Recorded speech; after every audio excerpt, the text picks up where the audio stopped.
Hello students, welcome to the next lecture of our second chapter, that is some atomic structure. तो I hope कल का video में जो हमने discuss किया था that is electromagnetic radiations and different types of radiation, different types of waves जो हमने डिस्कस किया था, आई होप आपको बहुत ही अच्छे से क्लियर होगा और इस चैप्टर में थोड़ा आपको मज़ा तो आ ही रहा होगा। कोई बात नहीं, नहीं आ रहा है तो जितना चैप्टर आगे बढ़ेगा आपको मज़ा आने वाला है। ठीक है, अभी कुछ थ्योरेटिकल और जो एक्सपेरिमेंटल टर्म्स हम पढ़ रहे थे इसलिए आपको शायद कुछ बोरिंग लगा हो, लेकिन जैसे ही बोरिंग लगे मुझे बताना, मैं उसको और इंटरेस्टिंग वे में पढ़ाने का पूरा ट्राई करूंगा।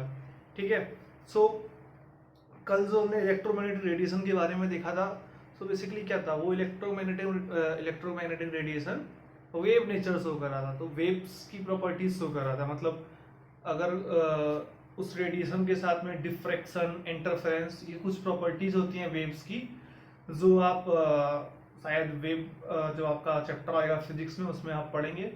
तो कुछ प्रॉपर्टीज तो वेव नेचर ने डिफाइन कर दिया था रेडिएशन का, बट कुछ प्रॉपर्टीज ऐसी थी जो वेव नेचर से डिफाइन नहीं हो पा रही थी, या कुछ फिनोमिनन ऐसे थे जो वेव नेचर से डिफाइन नहीं हो पा रहे थे। मतलब आप बोलोगे मैं क्या बोलना चाहता हूँ सर, तो मेरा कहने का मतलब है इलेक्ट्रोमैग्नेटिक रेडिएशन जो मैंने देखा था तो वो अभी तक हमने क्या बोला था, वो वेव नेचर में मिलता है। लेकिन वो वेव नेचर से कुछ प्रॉपर्टीज उसकी ऐसी भी होती हैं जो वेव नेचर से एक्सप्लेन नहीं की जा सकती हैं। तो उसके लिए बहुत सारे साइंटिस्ट आए जिन्होंने रेडिएशन का पार्टिकल नेचर को शो कराया कि रेडिएशन में wave nature as well as particle nature भी होता है। तो dual nature of wave, that is known as, आपने कभी सुना होगा dual nature of light, wave nature and particle nature. तो सेम यहाँ पे भी वही है।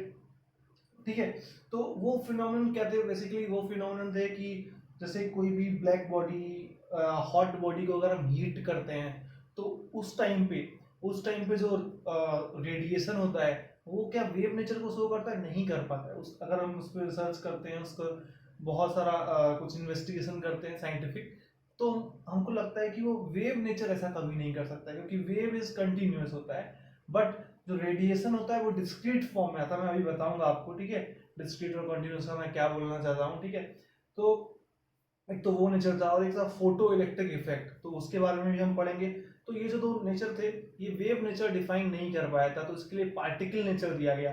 ठीक है, तो उससे पहले पार्टिकल नेचर जो स्टार्ट किया था वो प्लैंक्स ने स्टार्ट किया था। तो सबसे पहले उन्होंने अपनी एक थ्योरी दी थी, that is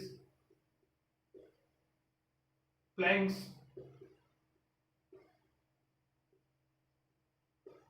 quantum theory. Planck's की जो क्वांटम थ्योरी आई थी, इसने जो इलेक्ट्रोमैग्नेटिक रेडिएशन का वेव नेचर को शो किया था। सॉरी, स्पेलिंग स्पेलिंग मिस्टेक हो तो आप लोग करेक्ट कर लीजिएगा बुक से। ठीक है, तो प्लैंक्स ने क्या क्वांटम थ्योरी दी थी कि जैसे आप सोचिए, आप बाहर जाते हैं या सन में जाते हैं, सनी डे है, आप बाहर जाते हैं, क्या सन से डायरेक्ट सारी एनर्जी आपको एक बार में मिल जाती है? बताओ, आप बाहर निकले और तुरंत गर्म हो गए, या आपने जैसे मैंने कल एग्जांपल दिया था, आपने बोनफायर किया, आपने हाथ उसमें आपके पास लेके आए, पूरी से अचानक से आपका हाथ गर्म हो गया, ऐसा तो नहीं होता है। कुछ कुछ टाइम के बाद में होता है, पहले थोड़ा सा गर्म होगा, फिर थोड़ा और गर्म होगा, फिर थोड़ा और गर्म होगा, और थोड़ा देर अगर हम वहां पे खड़े रहे तो जलने लगेगा, और थोड़ा देर खड़े रहेंगे तो जल के पूरा राख बन जाएगा। तो एक डिस्क्रीट फिनोमिनन होता है, मतलब स्टेप वाइज चलता है। ठीक है, तो जैसे कंटिन्यूअस की बात करता हूँ मैं, कंटिन्यूअस एंड डिस्क्रीट में अगर आपको डिफरेंस बताता हूँ, कंटिन्यूअस एंड डिस्क्रीट मुझे पता है आप लोगों को, बहुत लोगों को पता होगा, फिर भी अगर जिसको नहीं पता है,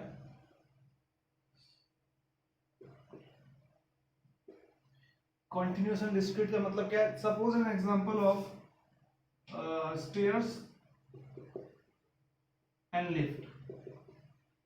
ठीक है, अगर मुझे सोचो थर्ड फ्लोर पे जाना है ग्राउंड फ्लोर से, तो we can use either of them, stairs भी यूज कर सकता हूं मैं और लिफ्ट भी यूज कर सकता हूं। तो आप एक बात मुझे बताओ, जब आप लिफ्ट यूज करेंगे, ये मेरा ग्राउंड फ्लोर है, ये मेरा थर्ड फ्लोर है, ठीक है, अगर आप लिफ्ट यूज करेंगे तो आपको पता है आप यहां से स्टार्ट होंगे डायरेक्टली सेम स्पीड से थर्ड फ्लोर पे लैंड कर सके। तो बेसिकली हम क्या बोल सकते हैं, मेरा कंटिन्यूअस पाथ था कि मैं ग्राउंड फ्लोर से चला, सेम स्पीड से थर्ड फ्लोर तक पहुंच गया। ठीक है, तो ये कंटिन्यूअस फिनोमिनन था। लेकिन वही मैं स्टेयर से जा रहा हूं, एक, दो, 3 4 5 6 7। तो देखो ये क्या हुआ, डिस्क्रीट हुआ। क्यों? क्योंकि पहले इस स्टेयर पे जाऊंगा, फिर इस पे जाऊंगा, फिर इस पे जाऊंगा, फिर इस पे जाऊंगा, फिर इस पे जाऊंगा, फिर इस पे जाऊंगा, ऐसे बहुत सारी स्टेयर्स हमको चढ़ना पड़ेगा। ठीक है, तो डिस्क्रीट एंड कॉन्टिन्यूस का मतलब समझ में आया। कॉन्टिन्यूस क्या है, एक बार में पहुंच जाना। डिस्क्रीट मतलब आराम आराम से, आराम आराम से। जैसे अभी हम जो चैप्टर खत्म कर रहे हैं डिस्क्रीट वे में कर रहे हैं, पहले लेक्चर 1 2 3, तो ऐसे डिस्क्रीट। अब मैं एक साथ डाल दूं पूरा लेक्चर, एटॉमिक स्ट्रक्चर 10 घंटे का वीडियो, पढ़ेंगे क्या? नहीं पढ़ेंगे यार, बोर हो जाएंगे। 10 घंटे का कौन एटॉमिक स्ट्रक्चर पढ़ेगा एक बार में? तो डिस्क्रीट चलने से क्या होता है, ठीक है, तो सारे लोग डिस्क्रीट ही चलते हैं। अगर मैं इलेक्ट्रोमैग्नेटिक रेडिएशन की बात करता हूँ, that is discrete not continuous. क्या मतलब है इसका मैं बताता हूँ अभी। तो मैंने क्या बोला था, इलेक्ट्रोमैग्नेटिक रेडिएशन क्या था, दैट आर एनर्जी कैरियर्स। तो ये तो आपको क्लियर है कि इलेक्ट्रोमैग्नेटिक रेडिएशन क्या करता है, एनर्जी को कैरी करता है। अब बात आती है एनर्जी को कैरी कैसे करता है। ये प्लैंक्स ने बताया था कि एनर्जी को कैरी कैसे करता है। ठीक है, तो सबसे पहले प्लैंक्स क्वांटम थ्योरी में आप नोट डाउन कीजिए, व्हेन अ ब्लैक बॉडी। तो उससे पहले देखो एक ब्लैक बॉडी क्या होता है, पहले वो देख लेते हैं।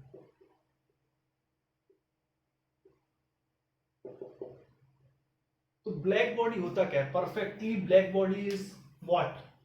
तो ब्लैक बॉडी वो होता है जो ऑल टाइप्स ऑफ रेडिएशन को एमिट भी कर सकता है और एब्जॉर्ब भी कर सकता है। मतलब मैं क्या बोला हूँ, अगर ये मैं इसको ब्लैक बॉडी बोल देता हूँ, है तो नहीं, बट ऐसा नहीं कि मैंने ब्लैक टी शर्ट पहनी है, अभी तो नहीं पहनी है। अगर मैंने ब्लैक टी शर्ट पहनी है, आपने ब्लैक टी शर्ट पहनी है, तो वो ब्लैक बॉडी हो गया, ऐसा नहीं होता है। ठीक है, ब्लैक बॉडी का डेफिनेशन क्या है, ब्लैक बॉडी वो बॉडी है जो बॉडी ऑल द रेडिएशन को एमिट मतलब बाहर निकाल सके, या फिर ऑल द रेडिएशन को एब्जॉर्ब कर सके। तो that is perfectly black body. But ideally कोई भी बॉडी ब्लैक बॉडी नहीं है in the earth.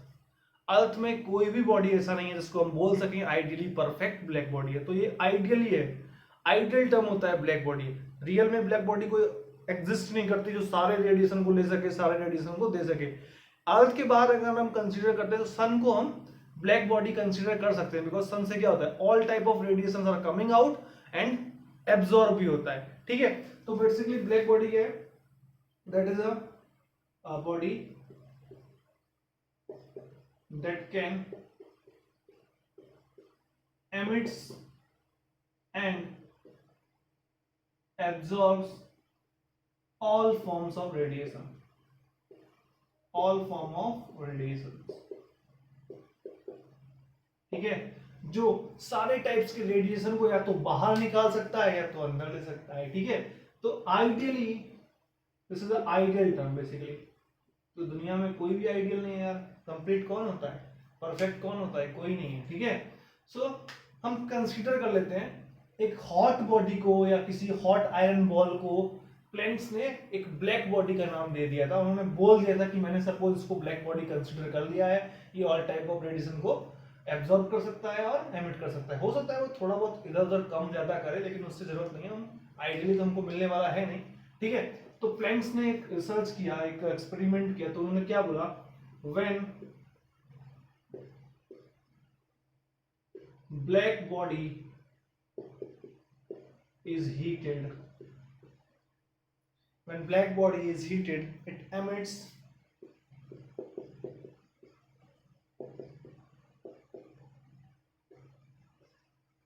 thermal radiation। ठीक है, ये तो आपको बहुत ही क्लियर है। Thermal radiation of different wavelengths and frequency।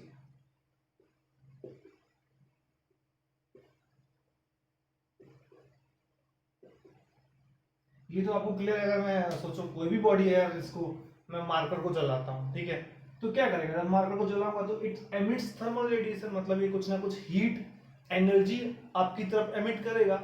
ये तो आपको क्लियर है यार, तभी तो गर्मी लगती है जब इसको मैं जलाऊंगा। ये तो बहुत छोटा है, अगर कोई बड़ा सा सब्सटेंस है, मैं उसको बर्न करता हूँ, उसको हीट करता हूँ, तो उससे कुछ एनर्जी बाहर निकलती है, तभी तो मुझे गर्मी लगती है। मैं उसके बार बार उसके पास जाऊंगा तो और गर्मी लगेगी, जितनी देर मैं उसके पास खड़ा रहूंगा तो और गर्मी लगेगी। ठीक है, तो वो इस टाइप का कुछ एक्सपेरिमेंट कर रहे थे।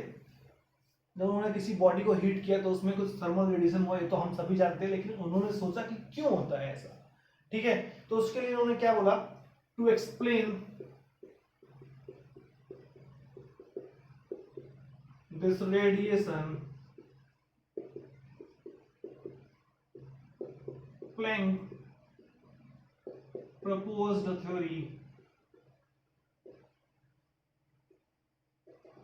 प्लैंक ने एक थ्योरी प्रपोज की, इसका फर्स्ट पॉइंट बोलता है, क्या बोलता है, सब्सटेंस,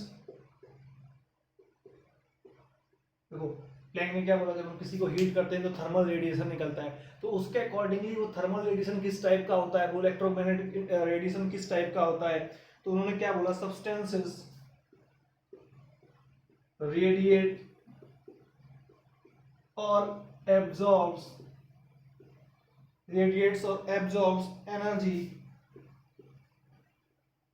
बहुत ही अच्छा पॉइंट है, इस पे ही अब पूरा जो हम नेक्स्ट चैप्टर का पार्ट पढ़ने वाले हैं वो इसी पे डिपेंड रहेगा। एब्जॉर्ब्स और radiate energy in the form of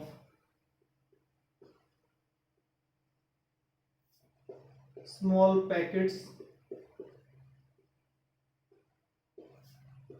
bundles called as quantum। तो ये क्या बोला प्लैंक ने, क्या बोला कि देखो, तो कभी भी उन्होंने सोचा यार कि मुझे एक ही बार में सारी गर्मी क्यों नहीं लगती है, मैं खड़ा होता हूँ, बार बार क्यों लगती है, थोड़ा फिर थोड़ा फिर थोड़ा। तो उन्होंने क्या बोला कि जो हमारा इलेक्ट्रोमैग्नेटिक रेडिएशन है, we all know that it is energy carrier होता है, ये तो सबको क्लियर हो चुका था, मैक्सवेल ने बोल दिया था कि एनर्जी कैरियर होता है। तो बोला कि एनर्जी कैरी किस टाइप से करता है, इसके लिए उन्होंने सोचा, तो उन्होंने क्या बोला कि जो एनर्जी कंटिन्यूअस नहीं होती है, वो कुछ कुछ पैकेट्स में होती है, एक एनर्जी का पैकेट 1 2 3, तो इस टाइप से पैकेट्स में एनर्जी होती है, डिस्क्रीट फॉर्म में एनर्जी होती है। जैसे मैंने बोला डिस्क्रीट क्या होता है, पॉइंट्स टू पॉइंट्स चलेगा, कंटिन्यूअस नहीं है कि एनर्जी आ रही है तो कंटिन्यूअस एनर्जी दे रहा है, ऐसा नहीं होता है। एक पैकेट आएगा, फिर दूसरा पैकेट आएगा, फिर तीसरा पैकेट आएगा, चौथा पैकेट आएगा, तो these packets are known as quantum. उन्होंने क्या बोला, कोई भी इलेक्ट्रोमैग्नेटिक रेडिएशन है वो अगर एमिट हो रहा है, एब्जॉर्ब हो रहा है, तो वो always in the form of some packets, bundles called as quantum. तो क्वांटम क्या है, quantum is the energy packets. Quantum होता क्या है, दैट इज एनर्जी पैकेट्स, याद रहेगा, ठीक है। इसका मैंने एग्जांपल आपको रियल लाइफ में दे दिया यार, मैं वीडियो अपना एटॉमिक स्ट्रक्चर का बना रहा हूँ तो क्या कर रहा हूँ, एनर्जी पैकेट्स के फॉर्म में आपको दे रहा हूँ, ऐसा नहीं है कि एक बार में 10 घंटे का वीडियो दे दूँ। सोचो तो इलेक्ट्रोमैग्नेटिक रेडिएशन और मेरा वीडियो सेम है, तो इससे आप याद रख सकते हैं, मैं आपको लेक्चर 1 देता हूँ, लेक्चर 2 देता हूँ, लेक्चर 3 देता हूँ, ऐसा नहीं है कि एक बार में आऊंगा सारी एनर्जी दे दिया, लो पढ़ो एटॉमिक स्ट्रक्चर, पागल हो जाओगे आप, 10 घंटे का लेक्चर हो जाएगा, 12 घंटे का, ठीक है। इसीलिए स्मॉल बंडल्स, स्मॉल पैकेट्स में एनर्जी होती है, that are known as quantum, ठीक है। सेकेंड पॉइंट, ठीक है, सेकेंड पॉइंट, जो हम लाइट की बात करते हैं, इन केस ऑफ लाइट,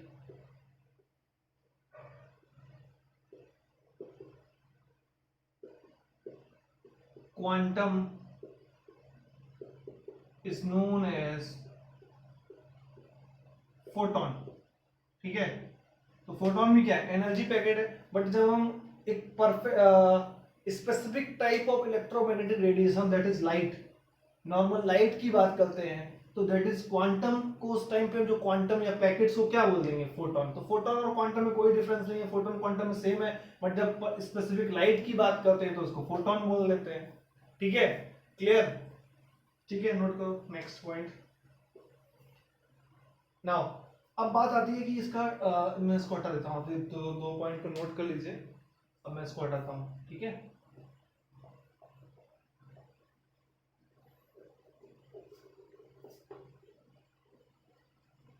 हाँ, so basically third point is energy of a quantum, जो मेरा क्वांटम है उसके कितनी एनर्जी है, that is directly proportional to the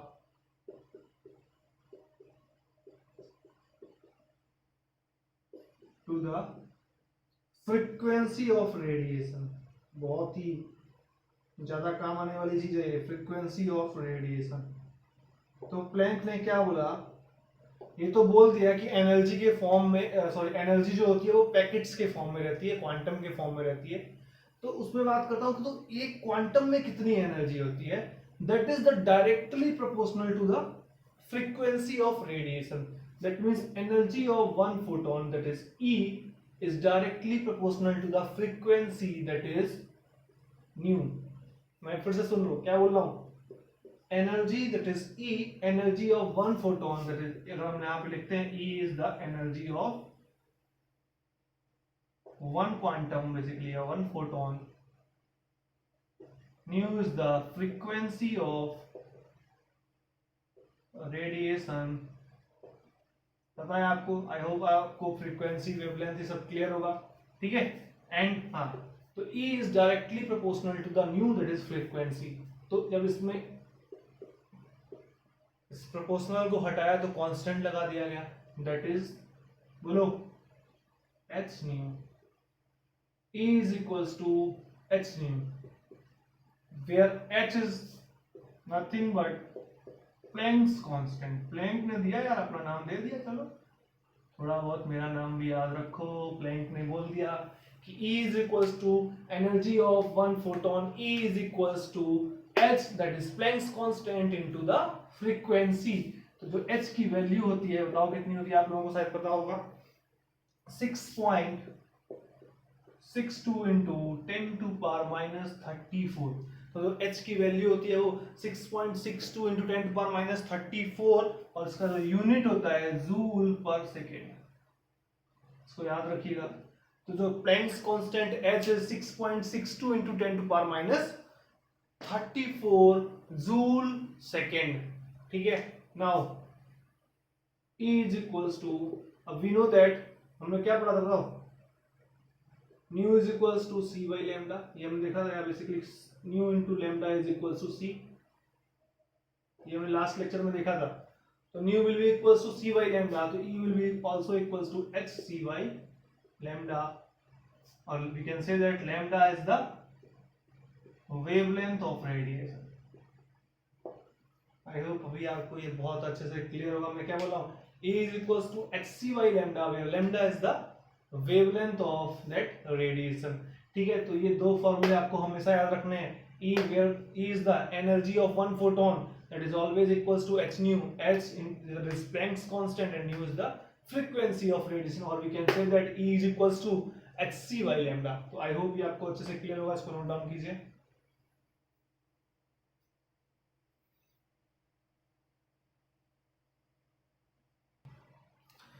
So now coming to the next concept, that is photoelectric effect। Photoelectric effect। So this photoelectric effect is discussed by a scientist named hertz. आपको पता है hertz क्या थे, frequency की units के नाम पे पड़ी हुई वही हर्ट्ज, ठीक है। तो जब प्लैंक्स ने अपनी क्वांटम थ्योरी दे दी, तो उसके बाद हर्ट्ज भी उस टाइम पे कुछ एक्सपेरिमेंट कर रहे थे, ठीक है। तो वो क्या एक्सपेरिमेंट कर रहे थे, सोचो, उन्होंने क्या किया, एक कुछ इस टाइप का ट्यूब लिया, क्लियर, अच्छा ट्यूब नहीं बनाया तुम बना लेना, ठीक है, और कुछ इस टाइप से कनेक्शन दिया, और यहाँ पे एक मेटल की प्लेट रख दी, दिस इज मेटल प्लेट, ठीक है। यहाँ पे भी कोई एक प्लेट रख दी उन्होंने ऐसे, ठीक है। नेक्स्ट, और यहाँ पे इन्होंने एक एमीटर लगा दिया। एमीटर आपको पता होगा, फिजिक्स में आपने कभी देखा होगा, बोलो, एमीटर आपने सुना है, टू मेजर इलेक्ट्रिसिटी, ठीक है। So this is ammeter, spelling देख लेना यार क्या होती है, मेटल, क्लियर। और यहाँ पे इन्होंने कोई एक्सरेज का सोर्स रखा, लाइट का, एक्सरेज का, ठीक है, क्लियर। तो कुछ इस टाइप से इन्होंने सेटअप क्रिएट किया, एक मेटल दिया और उसको एमीटर से कनेक्ट कर दिया। एमीटर क्या करता है, करंट को डिटरमाइन करेगा। सो हुआ क्या, और यहाँ पे इन्होंने एक्सरे का एक सोर्स रखा, ठीक है। तो यहां से इन्होंने रेडिएशन डालना शुरू किया,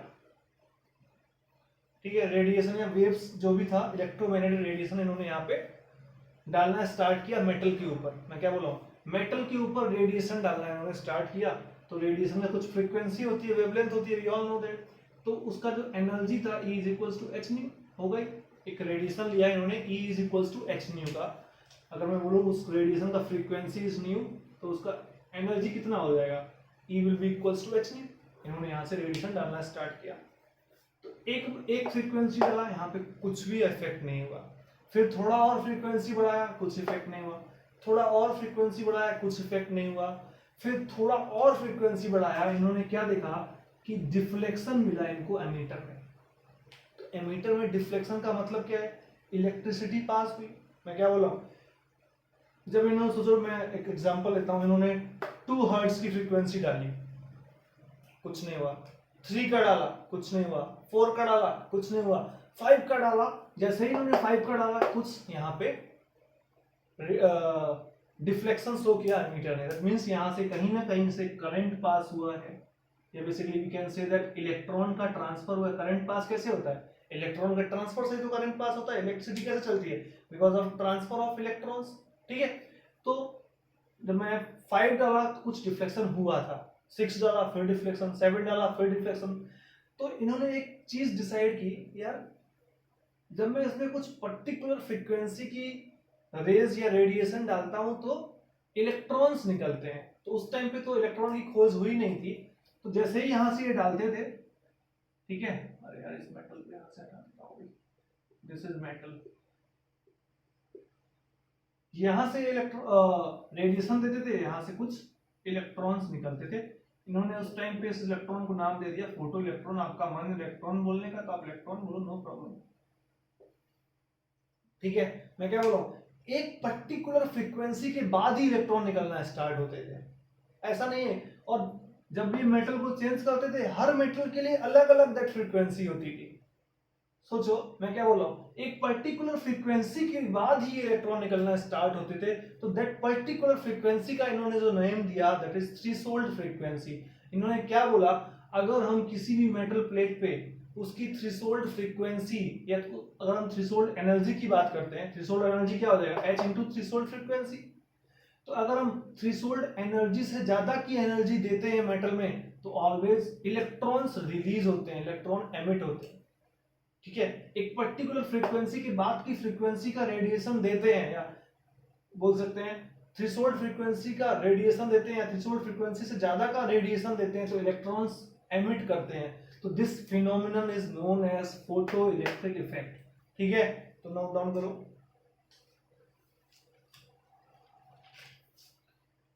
when a light radiation of suitable frequency, threshold frequency basically, that is known as threshold frequency, when light radiation of suitable frequency falls on the metal surface,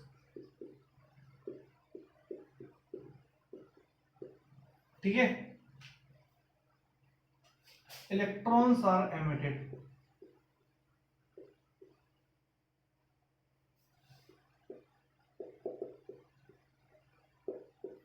This phenomenon is known as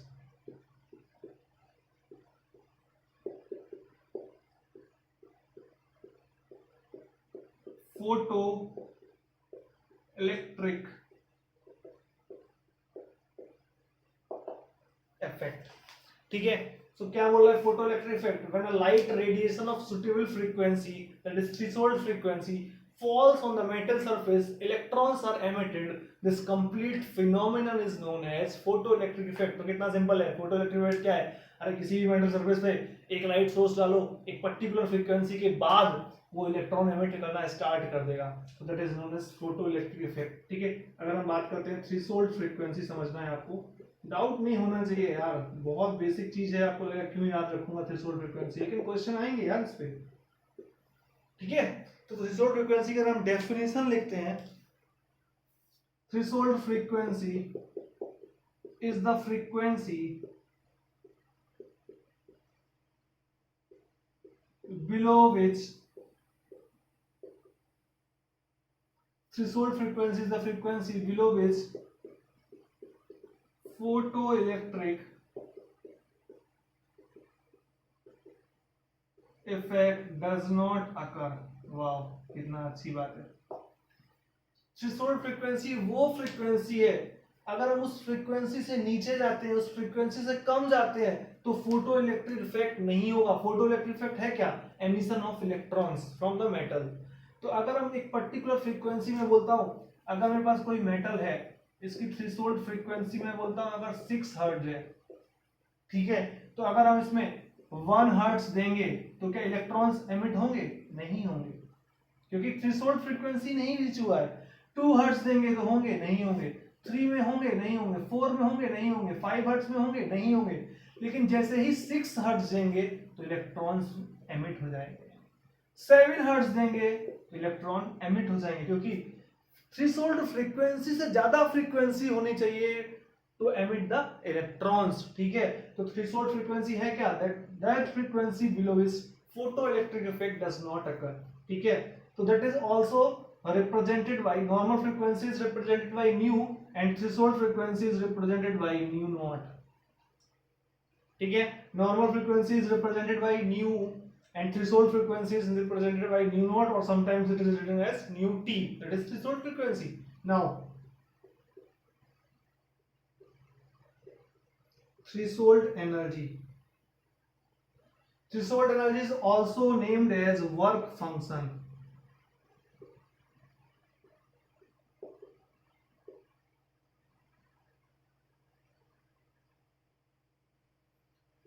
Normal energy is represented by E, threshold frequency is represented by E naught, ठीक है।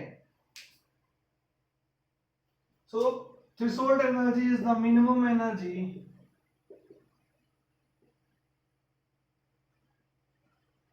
required for emitting the electron. तो same चीज है। Threshold energy क्या थी?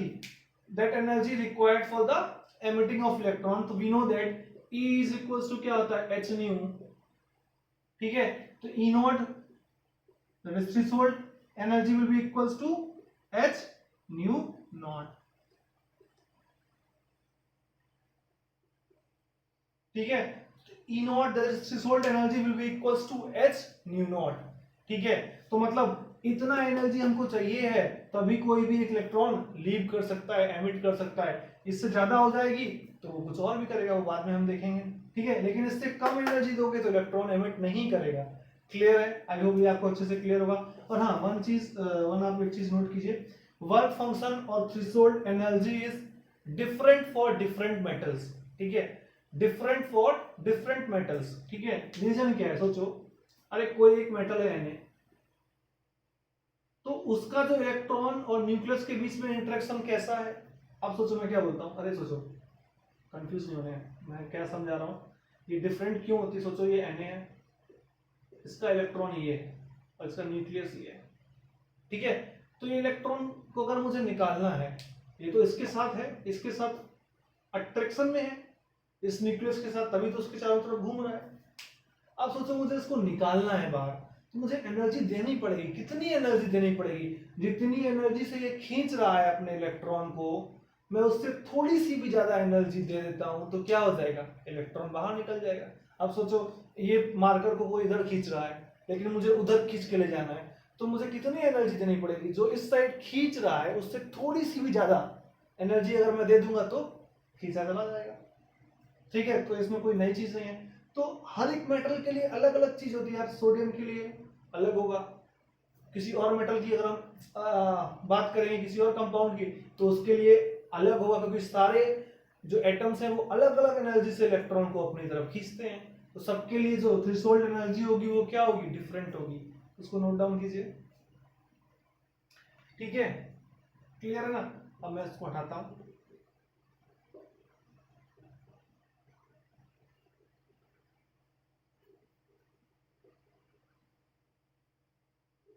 ठीक है। अब बात आती है, ये जो मेटल प्लेट था मेरा, इसमें मैंने यहां से एनर्जी दी, E is equals to h nu दिया, इलेक्ट्रॉन एमिट हुआ, ये इलेक्ट्रॉन एमिट हुआ, ठीक है, क्लियर। अब ये एमिट होके जाएगा भी तो कहीं और, तो ये जाएगा तो उसके लिए भी तो एनर्जी चाहिए होगी, वो कौन सी एनर्जी होती है, kinetic energy, it is half mv², आपने सुना होगा। अब ये जिस वेलोसिटी से जाएगा, देखो एनर्जी क्या होती है, आपने एनर्जी कंजर्वेशन पढ़ा होगा, अगर हम इतनी एनर्जी देंगे तो उतनी एनर्जी निकालनी पड़ेगी, अगर ये एनर्जी आ रही है तो वो कहीं ना कहीं निकलेगी। तो सोचो, मैं बात करता हूँ कि एनर्जी छोड़ो, मैं पैसे से बात करता हूँ कि मेरा एक फ्रेंड है, उसको घर से बाहर निकालना बहुत मुश्किल है, वो घर से बाहर निकलना नहीं चाहता है, उसको घर से बाहर निकालने के लिए मुझे कुछ ना कुछ रुपए देने पड़ते हैं, पैसे देने पड़ते हैं, तभी वो घर से बाहर निकलता है, ठीक है। और घर से बाहर निकलने के लिए तो पैसे देने ही पड़ते हैं, मतलब उसको घर से बस उसके डोर के बाहर ले जाऊं उतने में वो पैसे मांगता है। लेकिन अगर मैं उसको उसके घर से बाहर निकाल के अपने घर ले जाना चाहूं तो वो अलग पैसे मांगता है कि पहले मुझे घर से बाहर निकालने के लिए पैसे दो, फिर मुझे घर से बाहर निकलने के बाद तुम्हारे घर तक जाने के लिए पैसे दो, ठीक है। तो अब सोचो मैं क्या बोल रहा हूं, कि उसको घर से बस जस्ट बाहर निकालने के लिए मुझे 10 रुपए देने पड़ते हैं, ठीक है, क्लियर। और बाहर निकलने के बाद उसको मेरे घर तक जाने के लिए 15 रुपीज देने पड़ते हैं, ठीक है। अब मैं उसको अपने घर बुलाना चाहता हूं तो मुझे टोटल कितने पैसे देने पड़ेंगे, उसको 25 देने पड़ेंगे, क्यों, क्योंकि पहले मैं उसको 10 दूंगा कि भाई तू घर से बाहर निकल, वो घर से बाहर निकलेगा, फिर मुझे उसको 15 और देने पड़ेंगे, हाँ ठीक है अब तू घर से बाहर निकला है तो मेरे घर तक भी तो आ, तो टोटल 25 देने पड़ेंगे। तो वही सेम केस एनर्जी का भी है, अगर मुझे इसको निकालने के लिए कितनी एनर्जी देनी पड़ती है, कि बस ये इलेक्ट्रॉन निकल आए, पहले बस ये इलेक्ट्रॉन निकल आए, तो थ्रेशोल्ड एनर्जी क्या बोलती है, minimum energy required for emitting the electron. तो कितनी एनर्जी मिनिमम रिक्वायर्ड होती है बस निकालने के लिए इलेक्ट्रॉन को, दैट इज थ्रेशोल्ड एनर्जी, और we can say that h nu naught, ठीक है। अब सोचो, इसको मैं सोच रहा हूं भाई तू निकल तो आया, अब तुझे जाना भी तो है कहीं, तो जाने के लिए तो उसे कुछ काइनेटिक एनर्जी चाहिए होगा, that is plus half mv²। तो मुझे टोटल उसको कितनी एनर्जी देनी पड़ रही है, एच न्यू नॉट की बस तू भाई बाहर निकल, और प्लस हाफ mv², तू v की स्पीड से भाग के मेरे घर तक जा, ठीक है। तो इतनी एनर्जी हम दे रहे हैं, दैट इज एच न्यू, और इतनी एनर्जी एक्स्ट्रा निकल रही है, तो h nu will be equals to h nu naught plus half mv²। इसमें कोई डाउट है बोलो। You can say that E is equals to E nu, H nu क्या होता है, energy of photon will be equals to, that is H nu naught, या we can say that threshold energy plus half mv², or we can say that E is the energy, or threshold energy is equals to work function, and work function is denoted by psi या phi, तो phi plus kinetic energy, ठीक है, where psi is the work function, ठीक है। इतना energy मैं दिया, इतना एनर्जी यूज हो गया किसके लिए, इलेक्ट्रॉन को एमिट होने के लिए, और दिस हाफ mv² जो यूज हुआ वो किसके लिए, एमिट होके v वेलोसिटी से बाहर जाने के लिए। तो इतना एनर्जी मैंने दिया, इतना एनर्जी यूज हुआ किसके लिए, सोचो मैंने यहां से 10 एनर्जी दिया, 8 यूज हो गया इलेक्ट्रॉन को निकलने के लिए, चाहिए था थ्रेशोल्ड को, मैं बात करता हूं कि इसका थ्रेशोल्ड एनर्जी है 8 जूल, दैट मींस इससे इलेक्ट्रॉन निकालने के लिए मुझे कितना एनर्जी चाहिए था, 8 जूल, यही तो होता है थ्रेशोल्ड एनर्जी। अब बात आती है, लेकिन मैंने यहां से गलती से, मेरे पास बहुत एनर्जी थी, मैंने 10 जूल एनर्जी दे दी थी उसको, लेकिन उसने 8 जूल यूज कर ली निकलने के लिए, बाकी बची 2 जूल कहां जाएगी यार, वो 2 जूल कहां चली जाएगी, काइनेटिक एनर्जी के फॉर्म में बाहर निकलेगी। तो 10 joule is equal to 8, that is required for emitting the electron, and this mv², that is kinetic energy required to create a velocity, to achieve the velocity. So E, that is energy of photon, will be equals to that is work function plus kinetic energy. ठीक है, इसको note कीजिए, इस पे बहुत सारे question हम करने वाले हैं, तो आपको बहुत मजा आएगा इसमें, नोट कीजिए। So coming to the question number 1, calculate energy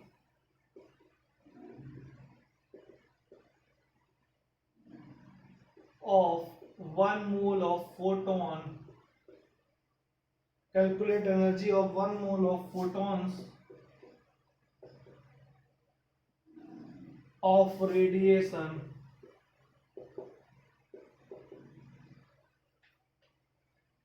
whose frequency is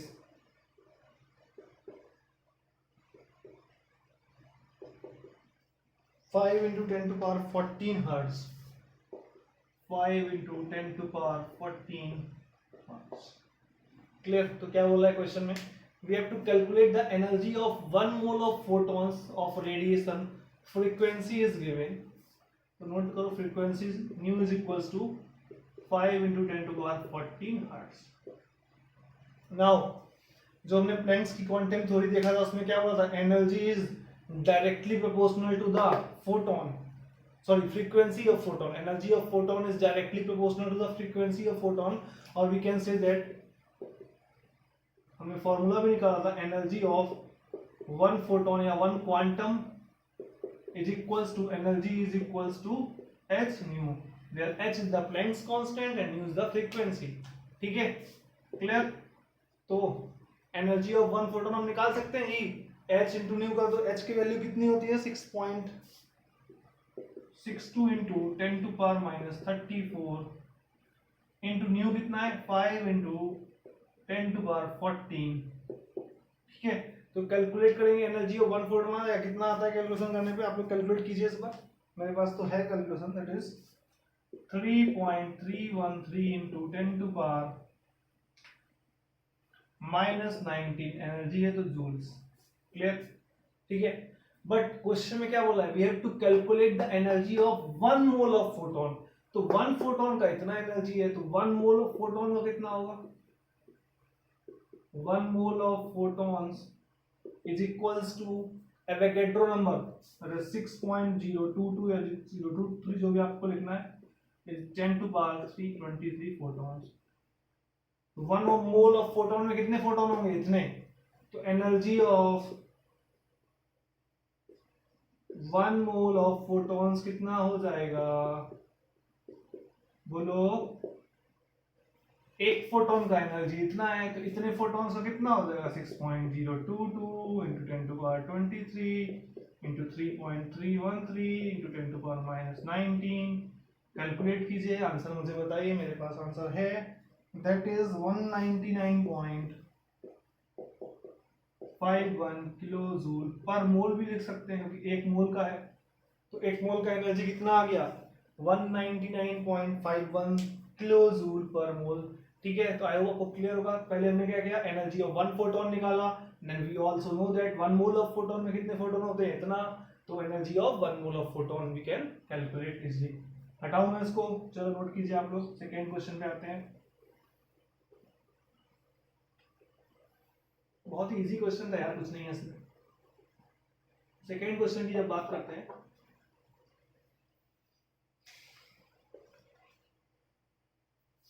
question is given 100 watt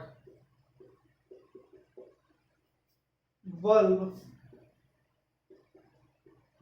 emits light of wavelength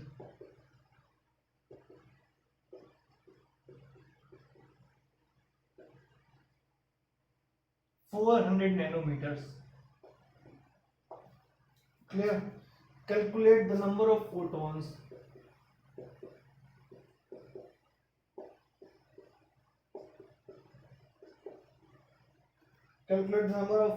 emitted per second by bulb. ठीक है, चलो क्या क्वेश्चन बोल रहा है? 100 वॉट बल्ब, तो पावर ऑफ बल्ब कितना दिया हुआ है? Equals to 100 watt. तो पावर का फॉर्मूला क्या होता है, is equals to energy by time, ये तो होता है, ठीक है। एनर्जी की यूनिट जूल पर सेकेंड, यही होता है वॉट जूल पर सेकेंड। तो 100 जूल पर second, what is the joule पर सेकेंड, ठीक है। तो क्या बोले, पावर ऑफ बल्ब का मतलब क्या है, ये बल्ब 100 जूल एनर्जी देता है 1 सेकेंड में। 100 वॉट का मतलब क्या है, this bulb gives 100 joule of energy in 1 second, ठीक है। You can write that this bulb gives 100 joule of energy in 1 second। तो 1 सेकेंड में ये बल्ब 100 जूल ऑफ एनर्जी देता है। नाउ क्या बोला है, that emits a light of wavelength lambda is given 400 nanometers, or we can convert it into meters, that is 400 into 10 to power minus 9 meters, or we can say that 4 into 10 to power minus 7 metre. ये तो clear है, unit conversion तो आता है आपको, ठीक है। Now तो ये वेवलेंथ है फोटोन की, तो एनर्जी ऑफ 1 फोटोन कितना होगा ये कैलकुलेट कर सकते हैं हम।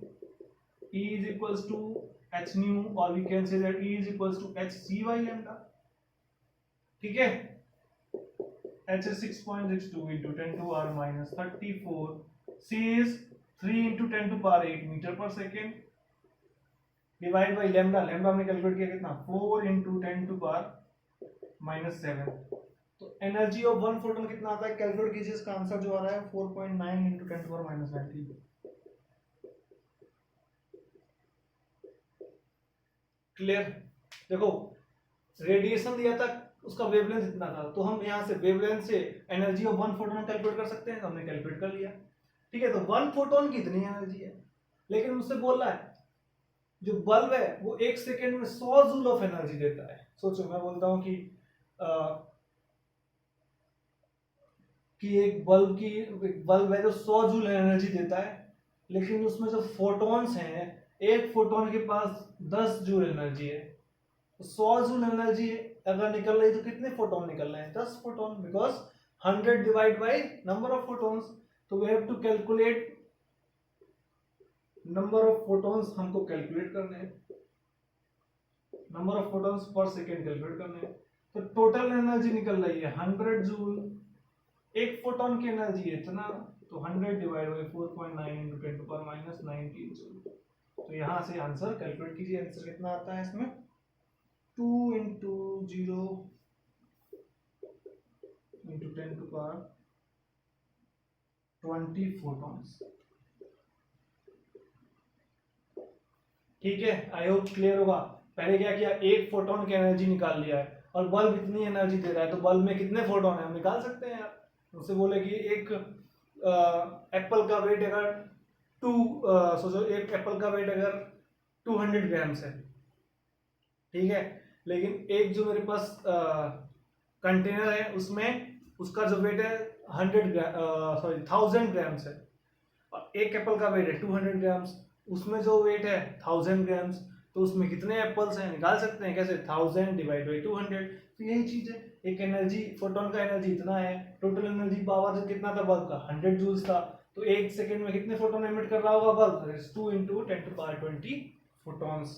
नोट कीजिए इसको भी।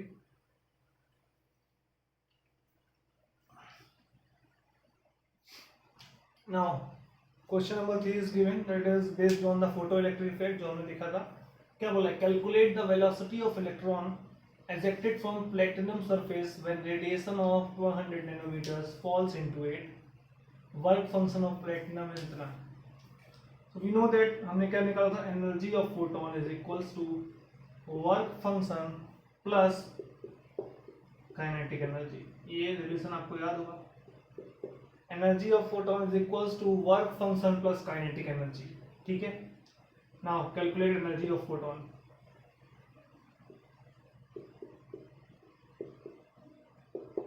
that is equals to h nu, or we can say that h c by lambda।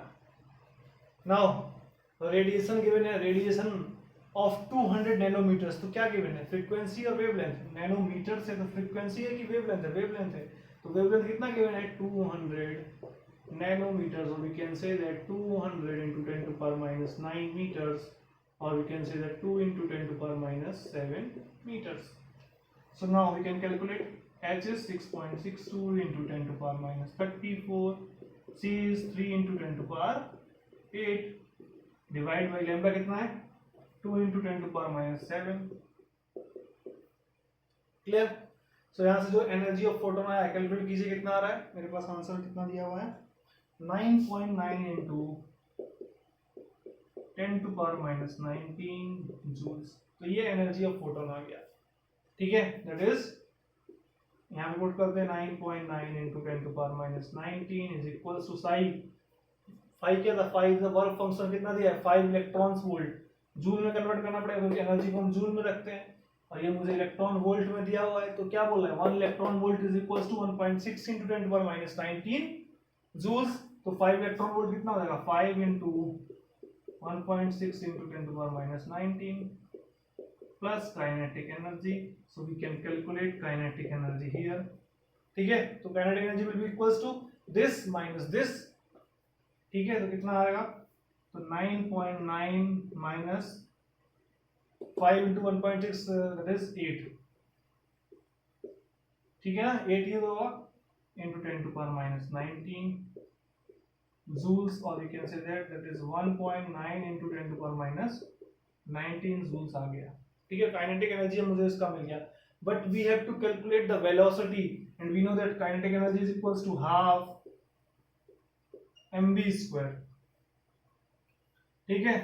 तो कैसे कैलकुलेट करेंगे, v square will be equals to 2 into 1.9 into 10 to power minus 19 divide by क्या हो जाएगा, divide by m, but we have to calculate v, तो v क्या हो जाएगा, that is the under root of this. तो यहाँ से जो हम कैलकुलेट करेंगे तो v कितना आएगा, आप लोग इसको कैलकुलेट कीजिएगा, प्लेटिनम का आप मास रखिएगा, ठीक है, और v को कैलकुलेट कीजिएगा, ये आपका होमवर्क है, आप इसमें v को कैलकुलेट करेंगे। आपको ये समझ में आया कि नहीं आया, नहीं आया तो मैं फिर से करता हूँ।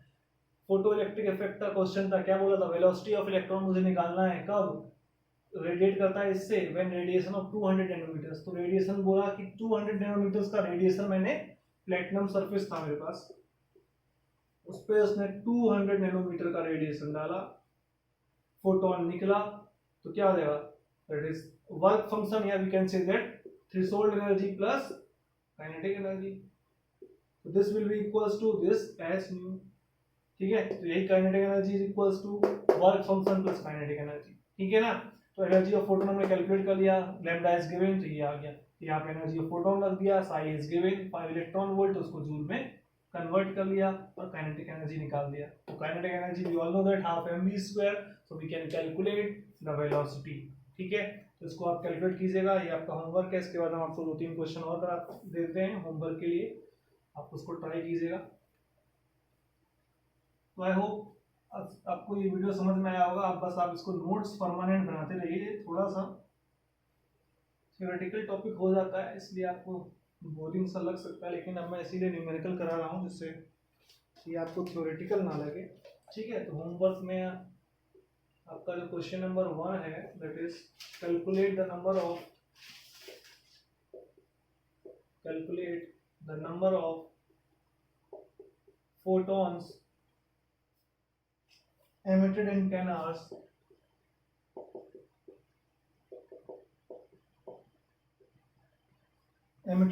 hours by 60 watt sodium lamp, ठीक है। lambda is given 5893 angstrom, clear। now question 2, a bulb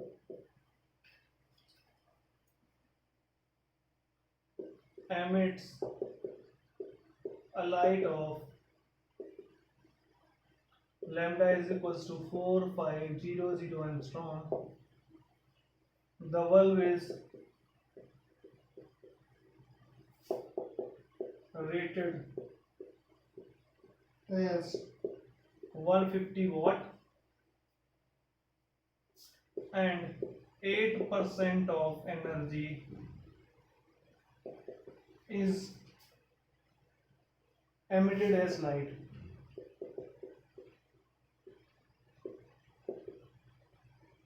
ठीक है, how many photons are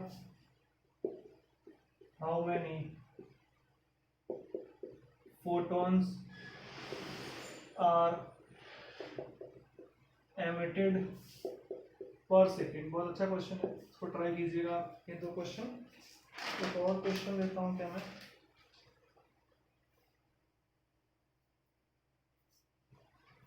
question number 3, the threshold frequency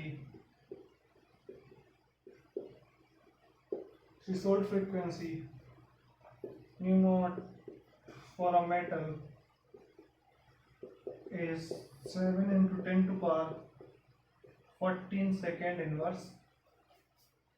Calculate kinetic energy of an electron.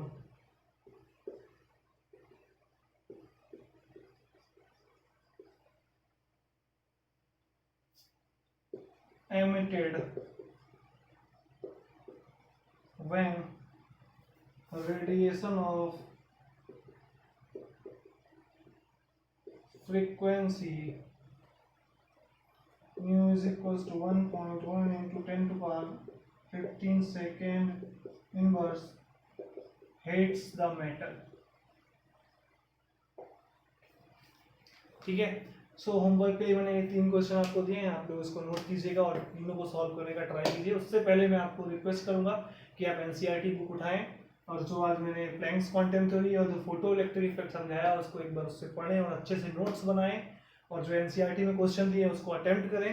Then उसके बाद ये 3 क्वेश्चन होमवर्क में आप लोग ट्राई करेंगे।